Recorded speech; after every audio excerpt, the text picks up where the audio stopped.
It is June of 1995, and with the impending Santa Fe merger, we set out to capture Cascade Green rolling through Iowa and Illinois one last time.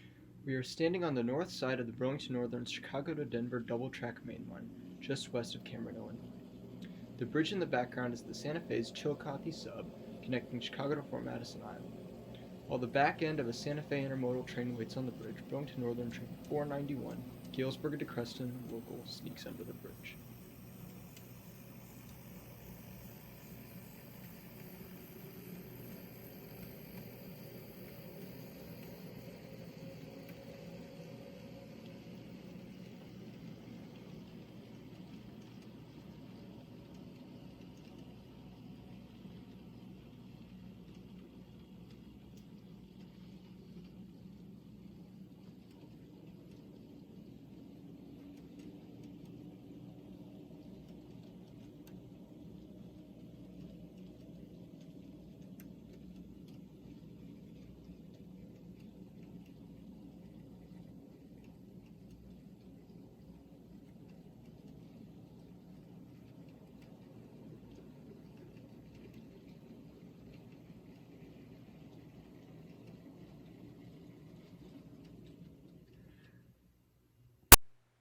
Burlington Northern's Galesburg Division starts from Chicago and runs to Creston, Iowa.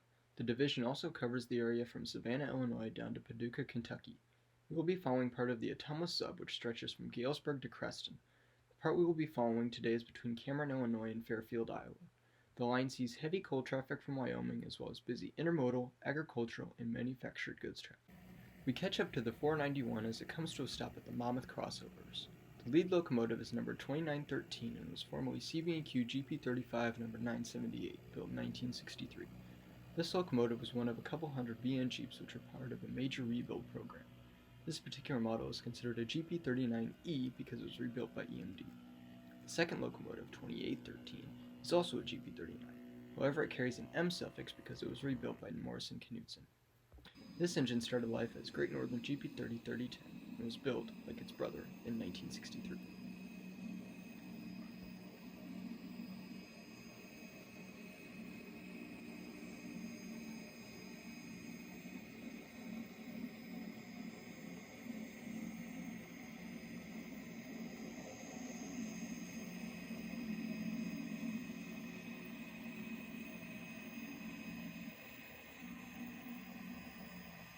The 491 waits at the signal bridge as a trio of shiny new SD70 Max cross back onto Main Track 1 after passing the stop to 2913. These SD70 Max are only a few months old and are on one of their first runs west with an empty coal train destined for the Powder River Basin of Wyoming.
After the coal train has passed, an eastbound mixed freight led by an ABA set of GE Power crosses over to Main Track 2. The B30-7A is sandwiched between two LMX-leased B39-8s. In the early 90s, BN faced a large power shortage and leased locomotives from many companies such as LMX, Oakway, and MPI.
After receiving a new track warrant from the dispatcher, 2913 sets out towards Monmouth.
We are at Monmouth, Illinois, as 2913 crawls across South 3rd Street and prepares to pick up several hoppers from the local grain elevator. Monmouth was at one point a 3-railroad town hosting the CB&Q, the M&L, and the Rock Island Southern Interurban. The RIS served Rock Island, Monmouth, and Galesburg. After passenger service was discontinued, the railroad operated freight until the 1950s. While at the Cameron Bridge, we could still see the RIS right-of-way passing under the Santa Fe, and east of town the M&L right-of-way is still clearly visible.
Now backing into the elevator, the 491 is careful to keep its power off of the elevator lead as it is against Burlington Northern operating rules for 6-axle engines to enter sidings at Monmouth.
Now coupled together, 2913 performs an air brake test while an eastbound mixed freight passes by on the far track.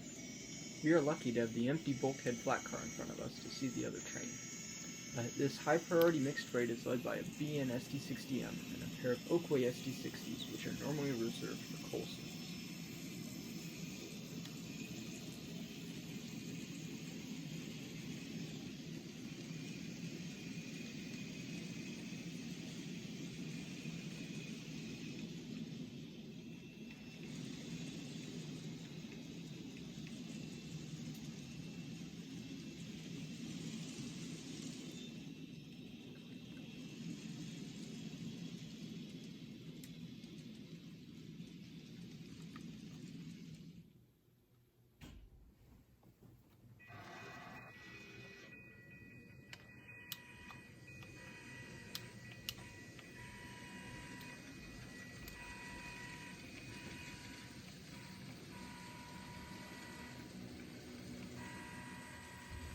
We moved over to Main Street as we heard Amtrak on the radio.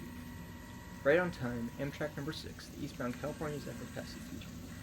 There are no stops for number 6 between Galesburg and Burlington. We are lucky to see the whole train before 2913 passes in front because a former CB&Q business car tails the train.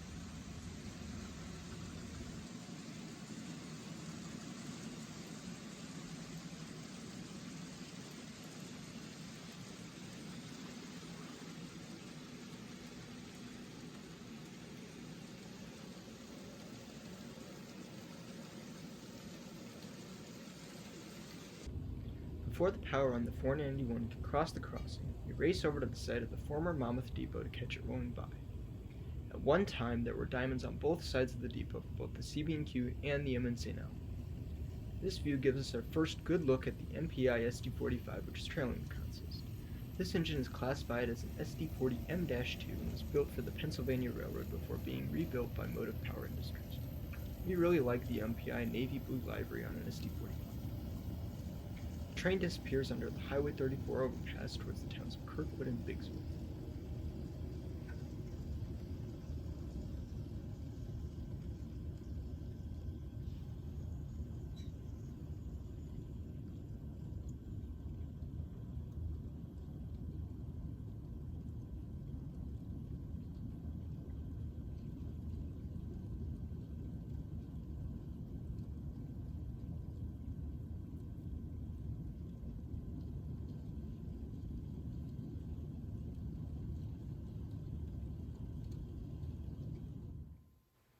All is quiet here in Monmouth as 2913 has passed on. On the center siding, a maintenance of way train is tied down. A CB&Q caboose brings up the rear of the train, along with the Fort Worth and Denver boxcar. If you were to squint, you can almost imagine the caboose bringing up the rear of a Q train pulled by a steam locomotive in the 1950s.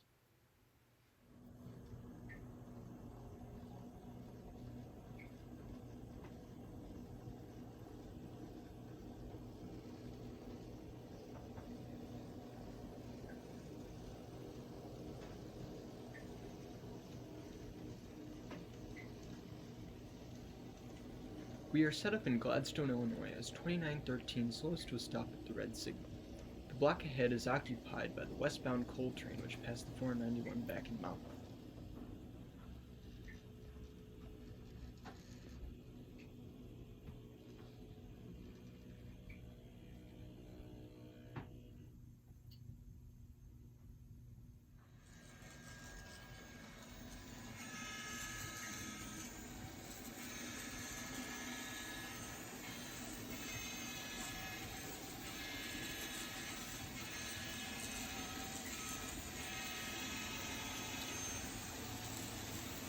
As 2913 sits at the signal, the westbound UCEX coal train on Main Track 2 heads back towards Donkey Creek for more coal.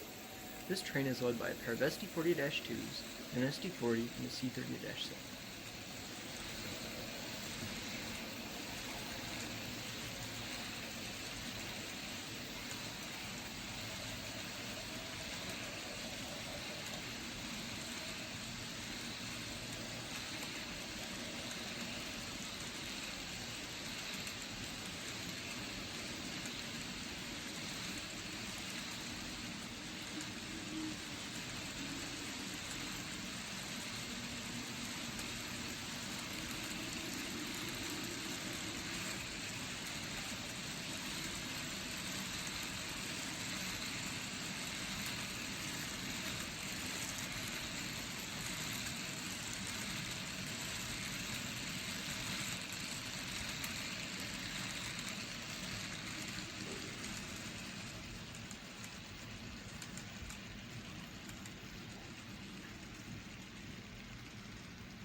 After stopping at the permissive signal, 2913 is allowed to proceed through the red so long as he is able to stop within half the sight distance.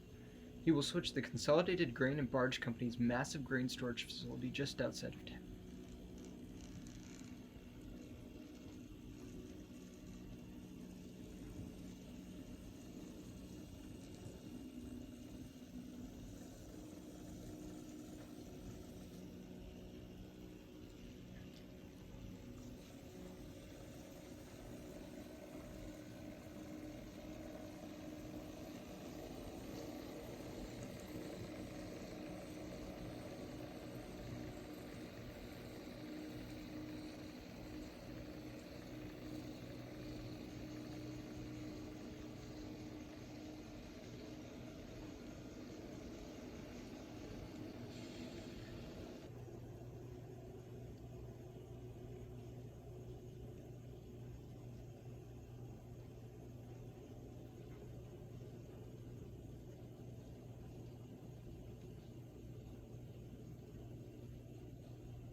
"2913 backs onto the long cut of cars in the elevator. These cars will be dropped off in Burlington for the eastbound 492 local to head back to Galesburg. This is so they do not need to run around while on the main line and only pull from trailing point switches.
As 2913 pulls out of Gladstone, we head towards the Mississippi.